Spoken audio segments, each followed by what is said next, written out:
Welcome to my channel and thank you for watching my videos.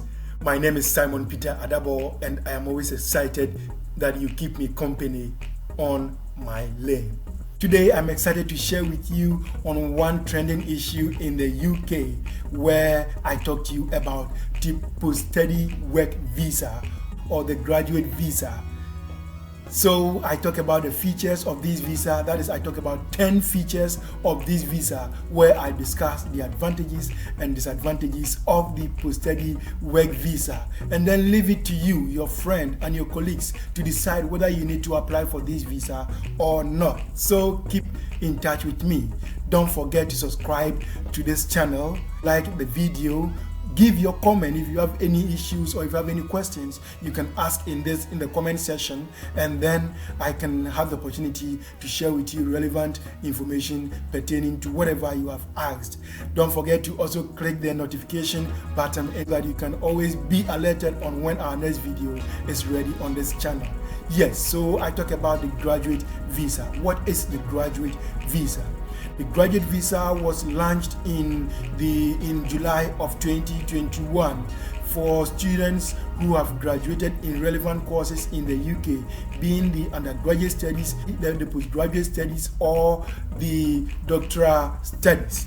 The graduate visa is a visa put in place to keep graduates who have studied relevant courses in the UK, that they can find work, they can study their own work, and then stay in the UK. So basically, that is what the graduate visa is about. So what are the main features about this visa? It is based on these features that you can decide whether this is an advantage of or a disadvantage of the visa. So the first feature of this visa is who qualifies to apply. This visa is for graduates.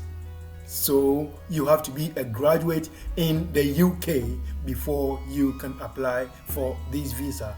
By graduates, who do I mean? I mean undergraduates who have studied for 3 years in the UK and qualified or graduated successfully without any referrals, or postgraduates, people who have done their masters in the UK.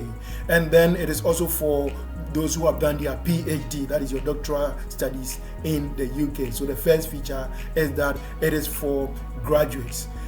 If you have not graduated from the UK, you cannot apply for this visa. So the first feature is that it is for graduates. So if you graduated, note this date, if you graduated after the 1st of July 2021, you are qualified to apply for this visa. If you graduated after the 1st of July 2021, when this visa was launched, you are qualified. So it means that if you graduated in 2021 but you graduated before the summer of 2021, you do not qualify, unfortunately. So for those who have studied before this period or who graduated before this period, you do not qualify for this visa. It is for only those who have graduated after the 1st of July that qualify for this visa. So that is the first thing you need to know. And then the second feature of this visa is that it does not require sponsorship. You know that when you are applying to work in the UK or to stay in the UK, you either need a sponsorship from somebody who is inviting you, who is going to take care. For instance, if you're coming to university, it is the school that you are applying to that is supposed to give you the sponsorship letter, what we call the CAS. And so if you have that, it means that you can come and study. But for the post-study work visa, you do not require any sponsorship. Yes. And one other thing is that you must be in the UK before you apply. So if you graduate and you want to go back to your country and then apply from your country, you may not be qualified to apply for this visa. So after graduation, after getting no sponsorship, the third feature is that you must be in the UK. You must apply from within the UK before you can be given this opportunity to have this visa in the UK.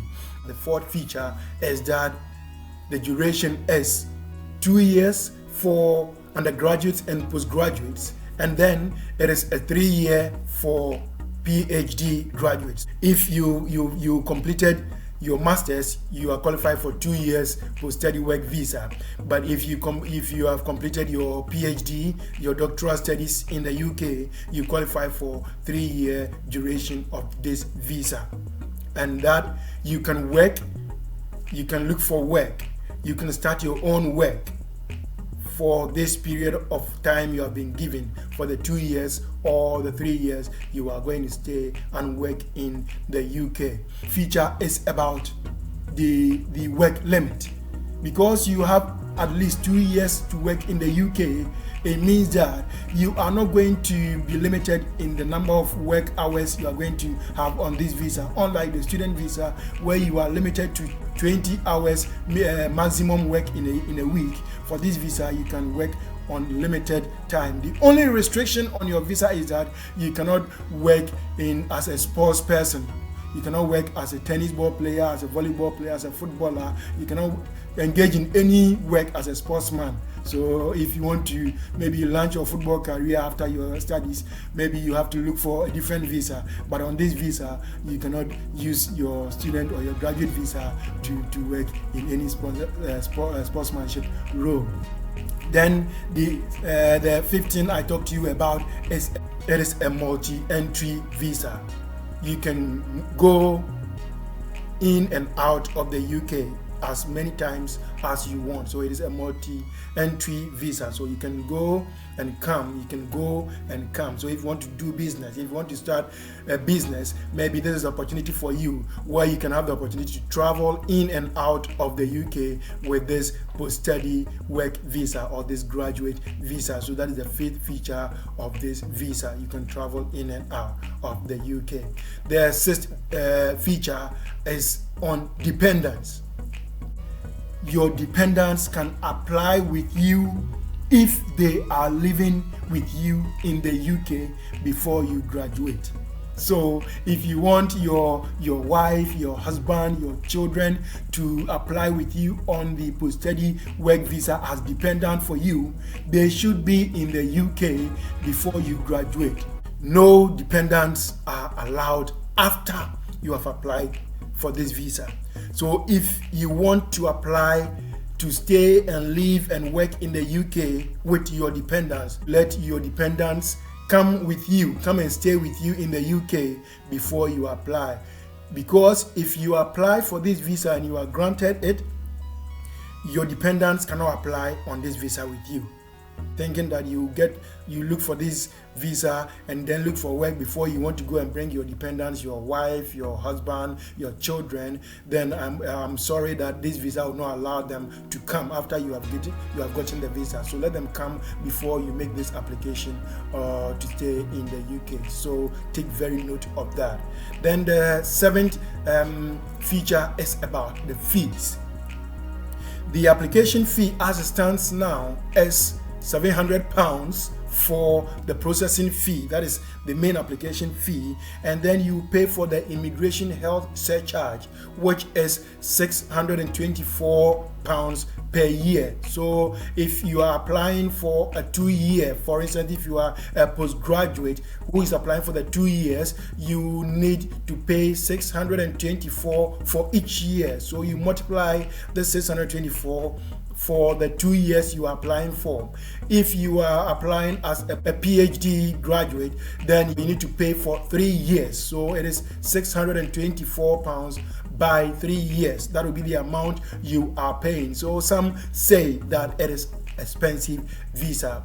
In all, for instance, if you are applying for only the 2 years, you are going to pay around £1,948. So you can imagine, if you are just a student who has graduated, you have been able to pay your fees, how much money would you have in your account to apply for this visa? So some say it is expensive, but I know that it is an investment you are making in your work and you're living in the UK, so it will be worth it. So look through it. If you have that money, or as you want to apply, you need to make available funds for this application, this visa.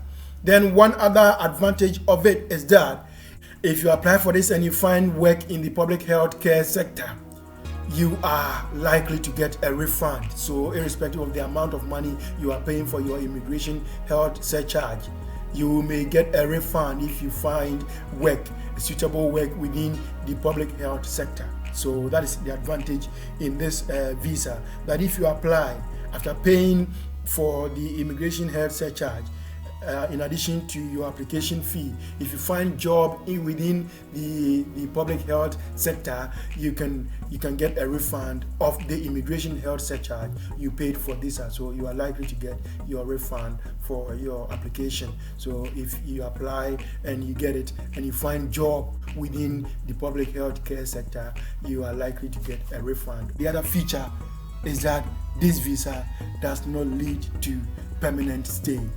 It does not lead to permanent residency.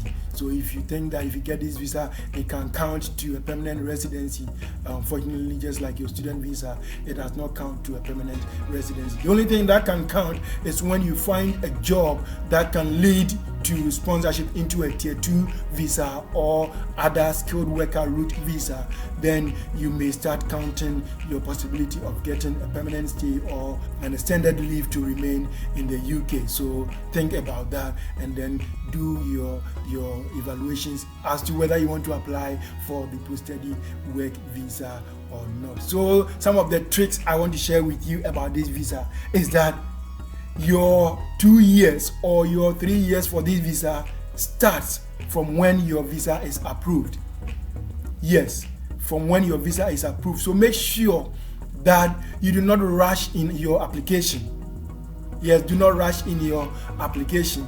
Say that some of us, by the time even we graduate from our studies, we may be having about 3 months on a student visa before it expires. Make sure that you at least you can leave a month on your current visa before you apply. So you don't rush into applying, because if your current visa is expiring, for instance, on the 21st of September 2022, maybe you can apply for this visa even the week before, so that your next visa starts calculating from the very day you apply. Otherwise, you may be given some months where you have paid your immigration health surcharge for free. So make sure that you don't apply as early as possible. Just give yourself some time to work and find some money to also apply for this visa. But for some jobs, before they can give you an offer, for instance, if you have completed your studies and you want to go into a full-time job, some of these companies